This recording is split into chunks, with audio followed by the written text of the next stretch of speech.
দিচাং নদীৰ গৰাখহনীয়াৰ কবলত চেঁচামুখ নপমোৱা অঞ্চল ৰাজ্যৰ শংকা বৃদ্ধি পাইছে। বিধায়ক সুশান্ত বৰগোহাঁই নেতা মন্ত্ৰীৰ ৰাজনৈতিক প্ৰতিশ্ৰুতি এতিয়া যেন ফুটুকাৰ ফেনলৈ পৰিণত। শিৱসাগৰ জিলাৰ ডিমৌ বিধানসভা সমষ্টিৰ চেঁচামুখ নপমোৱা ভেকুলী চাপৰি অঞ্চল বৰ্তমান ভয়ংকৰ সংকটৰ সন্মুখীন হৈছে।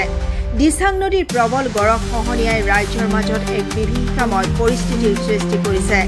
দিনক দিনে নদীৰ বুকুত বিলীন হৈ যোৱা ভূমি ঘৰবাৰী আৰু যাতায়াতৰ পথৰ সংকটত ৰাইজৰ নিশা টোপনি নোহোৱাৰ অৱস্থাৰ সন্মুখীন হৈছে। প্ৰতি বছৰ বৰষুণৰ সময়ত দিচাং নদীয়ে ৰুদ্ৰ ৰূপ লৈ সমগ্ৰ অঞ্চল জলমগ্ন কৰি পেলায়। সেই সময়ত ৰাজনৈতিক নেতাসকলে উপস্থিত হয় উন্নয়ন আৰু বান্ধ নিৰ্মাণৰ প্ৰতিশ্ৰুতিৰ পাহাৰ গঢ়ি দিয়াৰ আশ্বাস প্ৰতিশ্ৰুতি দিয়ে। কিন্তু পৰৱৰ্তী সময়ত সেই সকলো প্ৰতিশ্ৰুতি ফুটুকাৰ ফেনলৈ পৰিণত হয়। ফলত ৰাইজে চৰকাৰ আৰু বিভাগীয় কৰ্তৃপক্ষৰ ওপৰত আস্থা হেৰুৱাই পেলাইছে। ডিমৌৰ বিধায়ক সুশান্ত বৰগোহাঁইৰ উন্নয়ন আৰু বিকাশৰ শ্লোগানৰ ফুকুলা স্বৰূপ দিচাং নদীৰ চেঁচামুখ গৰাখহনীয়াৰ মাজতেই প্ৰকট হৈছে।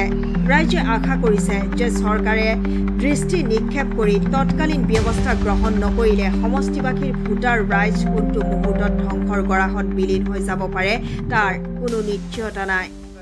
ওয়াৰ্ডৰ আমাৰ যেটো ভেকুলী চাপৰি যেটো আমাৰ বানগ্ৰস্ত যেটো সমস্যা হৈছে এইটো চৰকাৰে ভালকে হেৰি কৰিব লাগে, কামবোৰ কৰি মেৰামতি কৰি দিব লাগে। আমাৰ যেটো অৱস্থা হৈ আছে এতিয়া আমাৰ হৰি মন্দিৰটো যাবগে, আমাৰ ভেকুলী চাপৰি যেটো হৰি মন্দিৰ ইমান মুখ্যমন্ত্ৰীয়ে ইমানে ভাল হয়, তাত ইমান কিবা মিয়া উচ্ছেদ কৰিছে বুলি আমি এইবোৰ মিয়াকেইটাক ইহঁতে তাত উচ্ছেদ কৰিছে, মাটি হেৰি কৰিছে বুলি এইটো আমি ভাল পাইছোঁ। আমাৰ যেটো সমস্যা আমাৰ যিকেইটা আমাৰ ইয়াত থকা মানুহকেইটা যদি ইয়াত নিজৰ ঘৰ বেটি যদি মাটি এৰিবলগীয়া হয় গৰাখহনীয়াৰ পৰা, এইটো কেনেকৈ আমি হেৰি উচ্ছেদ কৰা নিচিনা হৈছে নাই? আমাৰ যেটো এই গৰাবোৰ কৰি গৈছে নাই? বহুত বছৰ আগৰ পৰা আমি দৰখাস্ত চৰকাৰৰ ওপৰত আমি দৰখাস্ত দিয়া আছে। আমাৰ চেঁচামুখ নপমোৱা গাঁৱৰ নিবনুৱা সন্তানবিলাক কেনেকৈ চলি আছে এওঁলোকৰ ওপৰত আমি বহুত বছৰ আগত দৰখাস্ত দিয়া আছে। দৰখাস্ত দিও এতিয়া চৰকাৰে আমাক জনসাধাৰণক আমাক উভতি নাচালেগে। নোচোৱাৰ সত্ৰত এতিয়া আজি খালি গৈ আমাৰ ঘৰা গৈ আমাৰ ঘৰ বেটিলৈ উচ্ছেদ কৰি নি গৈ আছে। নিয়াৰ সত্ৰত এতিয়া বৰষুণ যোৱাৰ পিছত চৰকাৰক আমি কি বুলি ক'ম? কোৱাৰ সত্ৰতো এতিয়া বৰ্তমান এওঁলোকৰ ওপৰত আমি প্ৰাৰ্থনা জনাইছোঁ যে কি বুলি যাতে আমাৰ জেগাডোখৰক ৰক্ষা কৰিব বুলি চৰকাৰৰ ওপৰত আমি প্ৰাৰ্থনা জনাই ইমানতে।